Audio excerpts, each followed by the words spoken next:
हामी परमेश्वरको छोरा अनि छोरी हुन सक्दैन।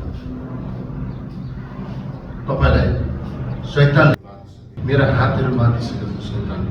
यसकारणले गर्दाखेरि हामीले परमेश्वरको वचनद्वारा हामीले जसरी हामीले खुवाउन सक्छौँ। अनि पास्टर गुरुबाले धेरै हामी कतिजना प्रार्थना गर्छौँ, कतिजना प्रार्थना गर्छौँ थाहा छैन। मेरो लागि कुन ठाउँबाट प्रार्थना भइरहेको छ। परमेश्वरका छोराछोरीले अमेरिकाबाट प्रार्थना गर्दा नेपालमा चङ्गै हुन्छ। आमेन।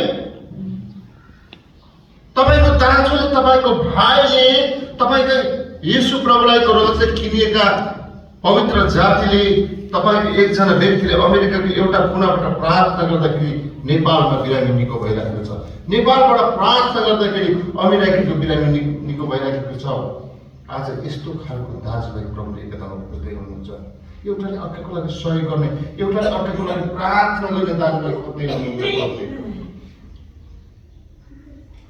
तर विडम्बना हामी कतिचोटि यसबाट चुकेको जस्तो अवस्था हुन्छ।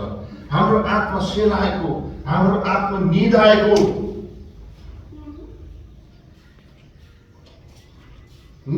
योनालाई परमेश्वरले भन्नुभयो त निनावे सहरमा जा, त्यहाँका ती दाजुभाइहरू, त्यहाँका ती मानिसहरू मरिसकेका छन्, तिनीहरूलाई गएर त परमेश्वरको वचन खुवा बचा भन्दाखेरि ऊ मस्त सुतिराखेको छु जहाजको कुनामा तल्लो फ्लोरमा गएर।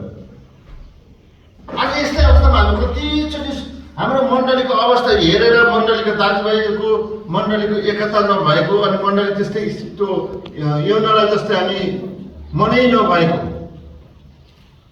इच्छै